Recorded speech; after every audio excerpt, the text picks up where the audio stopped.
Hi, welcome back to Family and Fit, where we talk fitness and how to integrate it in your busy lifestyle. Today is going to be a bit of a more vlog style video. And essentially what I wanted to discuss is where I came from and what I've had to do to get where I'm at now. Now, I'm not doing like overly well or at a super great place in life, but something's triggered in my brain here recently, and now I know that I'm going to be somewhere. Now I know I'm going to take it to the next level, and that I almost can't even imagine where I'm going to be at in 10 years from now. And part of this video is for documentation for myself, so I can look back 10 years from now and be like, that's when the trigger happened. Because there are multiple triggers in life that will get you to advance. You know, there's multiple steps in which you advance. It ain't like you just wake up one day and then all of a sudden you're going to be like the next millionaire, billionaire, or whatever. Now there are major instances where things click, and now you're like, okay, now I know I'm gonna be more. Now I know I can have a $250,000 house. Now I know I can have a $500,000 house. Now I know I can have $1 million house. Even though I have not obtained any of those yet, my expectations have hit way up here. And I guess I'll go ahead and start with my background. And my background is that whenever I was about 15, 16 years old, I was partying, doing drugs, and, you know, the partying lifestyle, you know, chasing girls, doing all the stuff that, you know, I thought was fun back then. And I was in high school. I was doing pretty well. My grades were okay. I got in a lot of fights. People would mess with me a lot, and I never allow that. So I would, I hung out with people who were considered like nerds or whatever, because those people were more down to earth, and I like those type of people better. So to bring it back to where I was at in life, I was, you know, going through high school, and I was living with my mom at the time. I don't know my blood father, but I was lucky enough to have my sister's dad walk into my life when I was about 4 or 5 years old, and he's been there for me throughout my entire life now. And there was a point where my grandma had moved in with us, and because she had some health issues and had a surgery, so she moved in with us for a bit of time, and her and my mother weren't getting along. So my mother ended up since my grandma and my mom weren't getting along, my grandma ended up moving back into her house. And I couldn't allow my grandma to go move back into her house by herself with the condition she was in. So I moved back in with her, at the time still going to school, and I was having to drive myself to school because I didn't want to switch high schools and everything. So I was driving myself to school. I had a V8, just drank gas, costing me way too much money. And I was also going to a tech center too for auto body and collision. So I had to drive from my grandma's to the tech school to my high school, which was like a 15-mile drive there and back, or not there and back, a total of like 30 miles. And it was costing me like almost $20 a day in gas. And at that point, I kind of came to the realization that it wasn't affordable for me to keep trying to go to high school, along with the fact that I wasn't going to be graduating high school until I was 19 years old.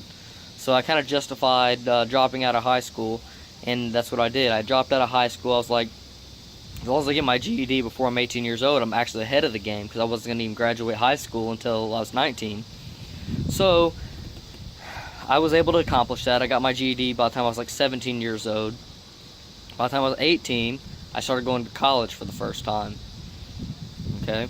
And so at that point, I was going to college. I was going to college to be an electrical lineman, and everything was going good, you know.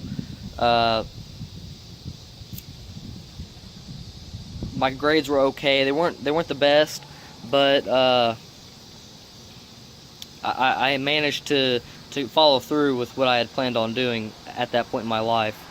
I was still doing a lot of partying and whatnot, and I had buddies hitting me up like, hey, let's go do this, hey, let's go do that. And I'd started ditching school, started getting really burnt out in school.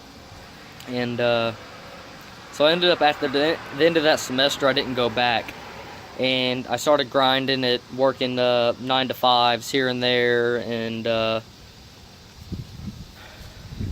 basically mainly factory work. I did a lot of factory work. Almost all of it was factory work. On the side, I did construction. I also done construction since I was like 12, 13 years old. My uncle had a construction business, so I'd work with him a lot on the side. During this time period of high school, from like 16 to 19, I also worked at McDonald's and was able to get up to a shift lead position. After that was when I went to the industrial jobs. And when I went into the industrial jobs, I got really fascinated with like the equipment and like the automation behind it. And I went to go get a job. This was about when me and my fiance met. And I went to go get a job, and I was to the point where I was tired of accepting low wage jobs. And my fiance ended up getting a job like a week prior, and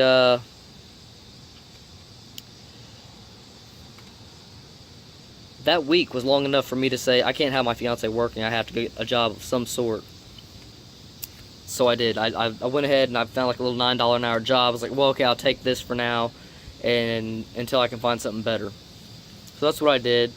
Pretty much immediately, the plant manager, he gave me a task to do. I did that task. I performed it well, and then he was like, hey, we got a mold setter position open up, if you're willing to accept. And I was like, yeah, heck yeah, I'll do that, because it's more of a technician job. And I took on that job, and I was still working as a temporary. I got this job through a temp service, and I worked my way up there. And when I got hired in, I figured, well, I'd get paid a minimum $15 an hour being a mold setter.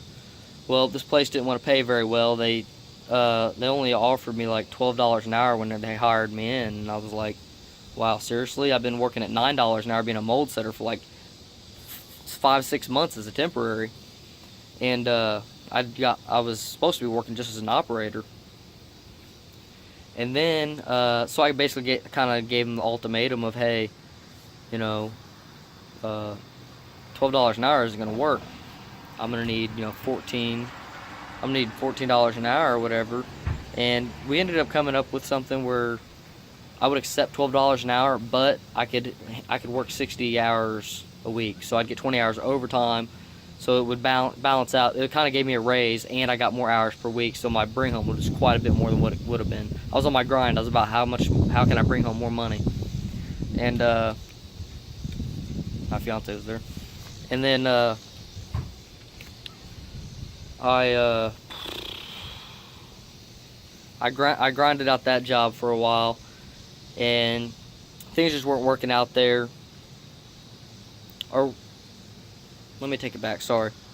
While I was working at that job, the plant manager there, me and him got pretty close, and I worked alongside of him a little bit, and I found out what degree he went for and things like that. And I was tired of this $9 an hour. Whenever they tried to hire me in at 12, I was like, oh, you got to be kidding me, dude. I'm done with this. I was like, I'm not going to deal with this again. So I started putting myself through college.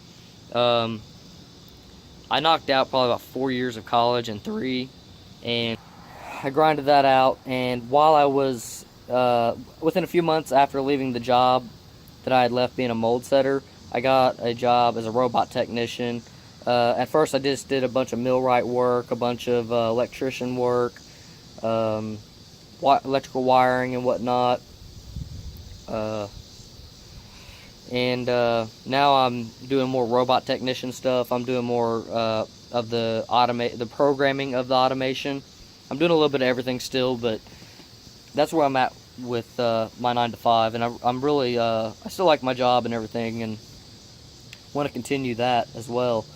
But I really want to pursue this fitness thing. So So now I'm going to kind of bring it back a little bit to some more beginning stuff. So back whenever I initially got my mold setter position, that job there, my fiance that I referenced, me and her had just got together about a month before that. We were both living with my mom. We didn't have anything. I didn't have hardly clothes on my back whenever I moved back in with my mom. And we just stayed on our grind. We lived with my mom for like 6 months, helped her pay bills and whatnot, and saved as much money as we could. And after about 6 months, we was able to save enough money to have a down payment on a little house. And there was a company that did they like flipped homes or whatever, and then you could like do kind of like a rent to own for a period of time until your credit got good enough to actually get the loan. So that's what we ended up doing. And we after 2 years, we purchased that home with a loan, and we lived there for like another year or so. I don't remember how long. It's something like that. Maybe, I guess, year and a half. We lived in that house for 1 year. Got the loan. Lived in it for another 2 years, and then started overgrowing that house because at that point we now had 2 kids, and we moved from, I think that house was like 1,300 square feet. We moved into the house we're in now about 6 months ago, and it's 3,900 square feet. And those are big number changes right there. Those are really big number changes. But that factor there is part of the reason why I wanted to do this video, was because even though I went to such a larger house, I'm making sacrifices in life that's going to get me to the next level. And the fact that my house is pretty much, my house is in the ghetto. That's all there is to it. I chose a house that's in the ghetto. I would never be able to touch this house if it was in a nicer neighborhood. This house would probably be $300,000, and I could have got it. That's the thing. I could have probably afforded a $300,000 house, probably easily. But I'm trying to get to the next level. So in order to be able to save the amount of money to put investments in places that you want to, and to not have to stress about bills on a daily basis, that's a huge thing. Is you don't have to sit here and stress every day on bills and whether you're going to make it or not. And it's just something you don't want to go through. And so many people in the United States live above their means, and it's just ridiculous. It's like, that's why I'm not mad at like Mexicans, immigrants, for the way they do things, because they're moving here and they're living like 13 people to one house. In a 2-bedroom house, they'll have like 8 people with something crazy living there, living in a trailer with 13 people. Like people sleeping all over the floor and shit. I respect that. I super duper, I like that grind right there. The fact that they're willing to go through that and put themselves through that so that they can make something for their families and their lives. Look, who cares? I'm about the grind, And if they're gonna do something like that, there's so many people here that are so unwilling to make the sacrifices to get to the next level. Like people want to whine. People want to whine and make up excuses for things on like why they can't obtain stuff. Like, well, I can't get a job because these Mexican people are taking jobs. I'm not trying to single out Mexicans or anything like that, but it's like it's ridiculous. It's like, they're trying to take our jobs, blah blah blah. No, it's not that they're just going to take our jobs. It's not like that.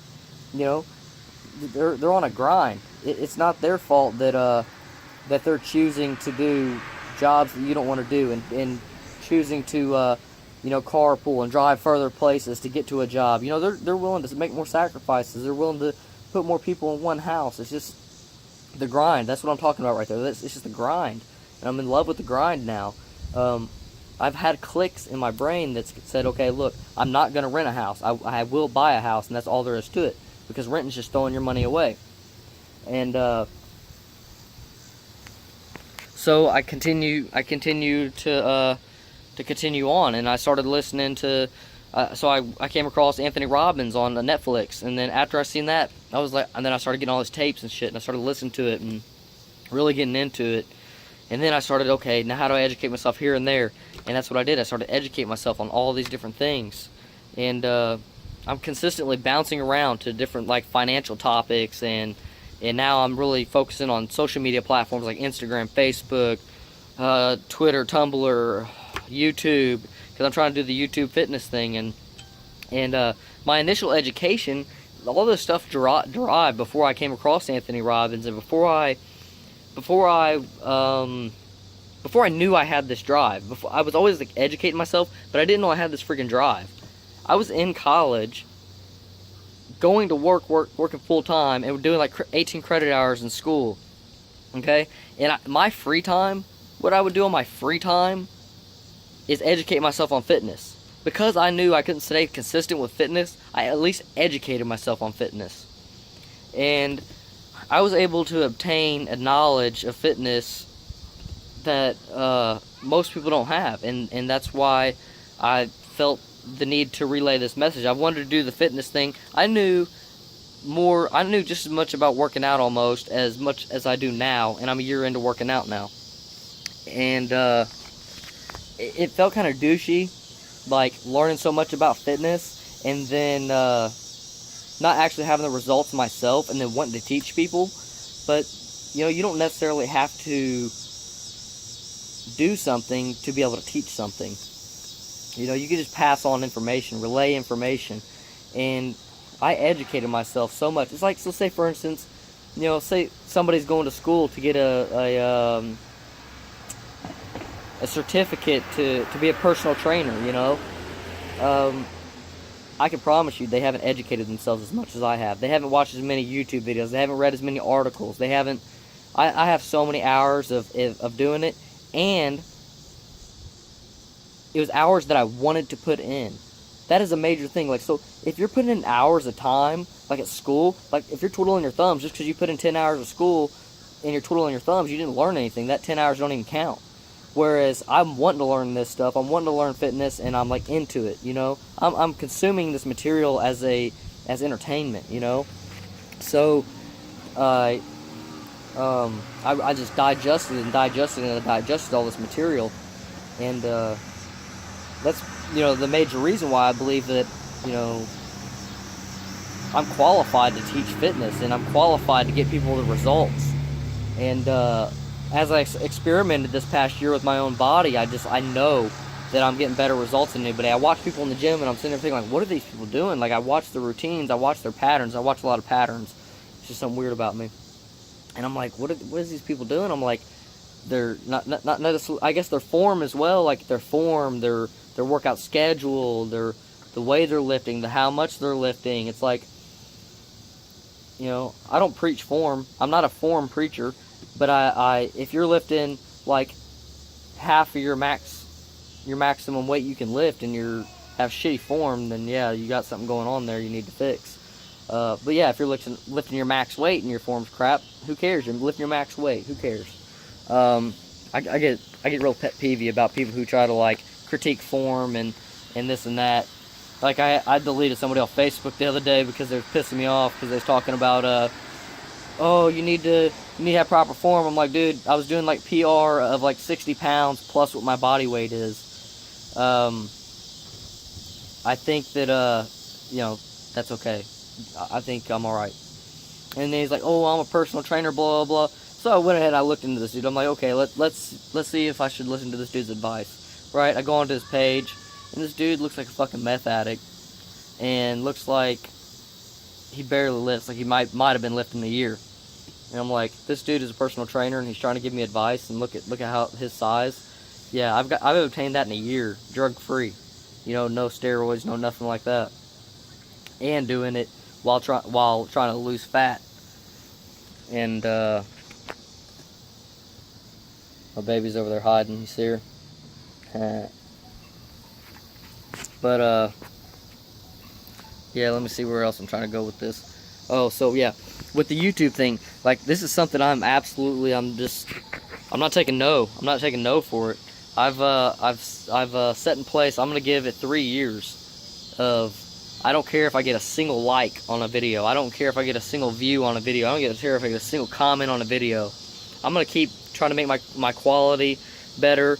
Try to be more consistent with my content. I'm going to try to improve in every aspect that I can. Thumbnails, anything that draws people in, titling, all of it. I'm going to just do as best as I can, and I'm not going to take no for an answer. After 3 years, if I still haven't got one view, I still haven't got one comment, then I'll look at throwing in the towel. But until then, I'm just going to give it my all, and I'm going to grind it out as hard as I can, and we'll see how things go. But I'm going to do everything it takes. I'm going to invest my own money into getting equipment to make better quality content, better cameraing, voice audio. I'm already dedicating my time. You know, I left work today to essentially because I was just like so driven to come home and do videos, and so here we are. And I guess I want to kind of like just retouch on the topic of making the sacrifices and grinding and be consistent. Like so many things in life, you just got to be consistent on. Be consistent. I realize that most people don't make it because they're not consistent. They quit right before they get results. So, you know, for example, the YouTube thing. I could do this YouTube thing for a year, and I quit at a day before my year mark, right? And the day after, my YouTube channel just explode, you know. And that one day, because maybe one video went viral, and I had other hundreds of videos backlogged that nobody had really been watching. That one video could go viral, and boom, now everybody's pouring into my channel, and it go live. But I quit too soon. If I quit one day too soon, and this is for everything. Maybe you quit your job one day too soon. Maybe you quit school one day too soon. Maybe you quit on a relationship one day too soon. So it's like, just be consistent. That's like what I'm trying to get at with I'm not going to take no for an answer. I'm not going to quit until like it's pretty evident that this thing's not going to work out for me. After I get to a point where I'm like, okay, this just isn't going to work. You know, because there has to be some realization that I can't just waste my whole life. I can't be 40 years old, still not getting a single view on YouTube, and expect things to be okay. Or expect that I'm going to get any different results, because whatever I'm doing evidently is not going to work. Yeah. I don't hardly have any time between the kids, fitness, and work. I'm just trying to do this. I'm going to do this, and I hope this is inspiration to you guys. I don't really expect too many views off of this initially. I'm expecting people to watch this maybe more like after my channel gets more popular, and then they want to say, who's this guy about? You know, so I want to kind of give a background on who I am and what I got going. I did a little bit of what the family fitness channel is going to be about, but this was kind of a little bit more about me and where me and my fiance have grown over the years. And as I continue to grow, have something to kind of reference myself back off of, kind of give y'all just a little bit of view of what we got going around here.